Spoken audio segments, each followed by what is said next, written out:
حضور نے فرمایا جب کوئی تمہارے ساتھ نیکی کرے تو بہترین بدلہ دینے کی کوشش کرو۔ وہ بابا بلے شاہ صاحب نے نا کتے کی وفاداری کا بیان فرمایا ہے، اور بڑی سمجھنے والی بات ہے۔ بابا صاحب کہتے ہیں کہ کتا جو ہے نا اس کے ہم مالک ہیں، تو ہمارا بھی تو کوئی مالک ہے نا۔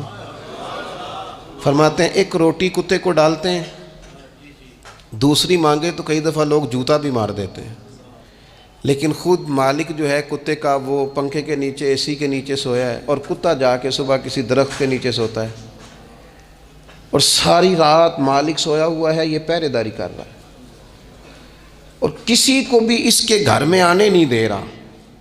کہتے ہیں تو کتے کا مالک ہے تو تیرا بھی تو کوئی مالک ہے نا۔ تو راتی جاگیں تے شیخ صداویں، راتی تے جاگ دے کتے تیتھوں اتے، مالک دا در مول نہ چھڑ دے۔ وہ 4 سال بیماری آ جائے تو لوگ معاذ اللہ کے شکوے کرتے ہیں، اور تو جوتے مارتا ہے تو تیرا جانور تیرے گھر سے جانے کو تیار۔ لوگ بوری میں ڈال کے بند کر کے چھوڑ آتے ہیں، اسے پتہ ہے مالک چھوڑ گیا ہے، لیکن گھر آنے سے پہلے بلی پھر آ جاتی۔ راتی جاگیں تو شیخ صداویں، راتی جاگ دے کتے تیتھوں اتے، مالک دا در مول نہ چھڑ دے۔ پاویں مارو 100 جتے، ایک برکی دا قدر پچھانن، پاویں مالک ہوں من ستے۔ اے تیتھوں اتے رکھا سکھا کھا، دنے جا رکھاں وچ ستے۔ تیتھوں اتے اٹھ بلیا چل یار منا لے، نہیں تے پھر بازی لے گئے نہیں کتے۔ اٹھ بلیا چل یار منا لے، نہیں تے بازی لے گئے۔ جنہاں تناں وچ عشق نہ رچیا، کتے ہونا تھی چنگے۔ اور ویکھو نا مالک دے کر راکھی کر دے صابر بھوکے ننگے۔ اپنی زندگی میں کچھ مزاج شکر والا۔ نبی پاک علیہ السلام نے فرمایا جو تم سے نیکی کرے اسے اچھا بدلہ دینے کی کوشش کرو، اور حضور فرمانے لگے اگر بدلہ دینے کی طاقت نہ ہو تو پھر اس کے لیے دعا کرو، اور اتنی کرو اتنی کرو اتنی کرو محسن کے لیے دعا کہ تمہیں یوں لگے کہ تم نے حق ادا کر دیا ہے، پھر اس کے لیے دعا کرو، اپنے محسنوں کا شکریہ۔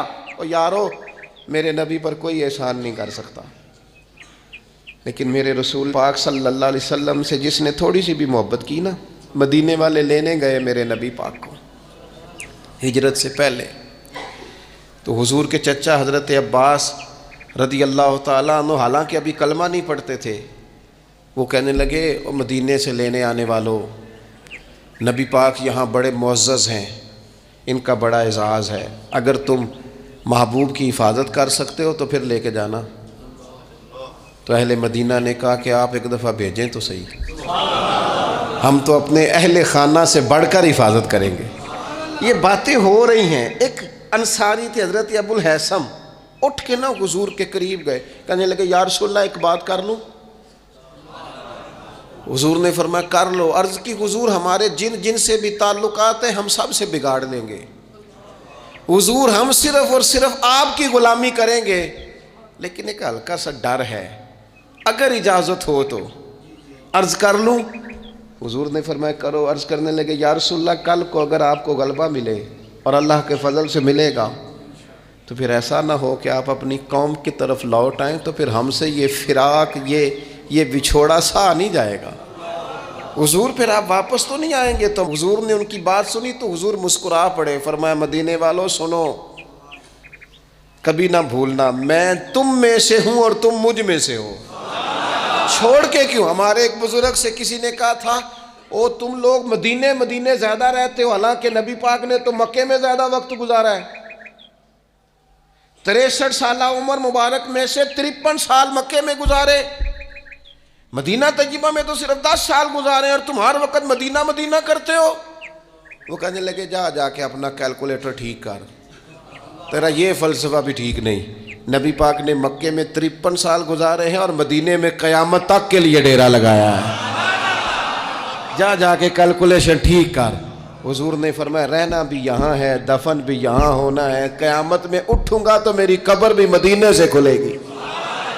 مدینے والوں نے نا ایک دفعہ پھر ایک موقع آیا، مکہ فتح ہو گیا، تو فتح مکہ کے بعد نا ایک جنگ تھی، اس جنگ میں نا کچھ مال غنیمت آیا، تو نبی پاک علیہ السلام نے وہ مال غنیمت، یہ ایک مؤلفۃ القلوب قرآن پاک کی اصطلاح ہے، تالیف قلب کے لیے مال دینا۔ تو مکے کے لوگ مسلمان زیادہ ہوئے تھے، نئے ہوئے تھے، حضور نے مال زیادہ دیا، صحیح حدیث میں موجود ہے، زیادہ مال ذرا محبوب نے ان لوگوں کو دیا۔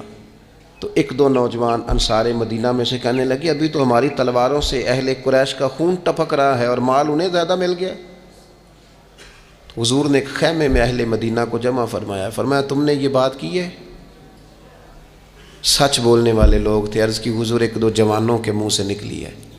تو نبی پاک علیہ السلام نے فرمایا تم یہ کہہ سکتے ہو کہ یا رسول اللہ ان لوگوں نے تو آپ کو تکلیف دی تھی، ہم نے غلامی کی تھی، تم اگر کہو تو تم سچے ہو اس بات میں کہ یا رسول اللہ انہوں نے تو آپ کو نکلنے پہ مجبور کیا، ہم تھے جنہوں نے بازو کھول کے، کہو تم یہ بات۔ تڑپ گئے اہل مدینہ، عرض کی حضور نہیں، ہم تو اندھیروں میں تھے، آپ کی برکت سے اللہ نے ہدایت کا نور عطا کیا۔ یا رسول اللہ صلی اللہ تعالی علیہ وسلم، آپ کے ذریعے اللہ نے ہمیں اپنی پہچان عطا کی، قرآن عطا فرمایا۔ السلام علیکم دوستو، میں ہوں بلال حسین اور آپ دیکھ رہے تھے ہمارا یوٹیوب چینل ماشاءاللہ۔ اگر ہمارے چینل کے آپ پیارے دوستوں کو ویڈیو اچھی لگی ہو تو ہمارے چینل کو ضرور سبسکرائب کریں اور بیل آئکن کو دبائیں تاکہ نئی نئی ویڈیو آپ دوستوں تک پہنچتی رہے۔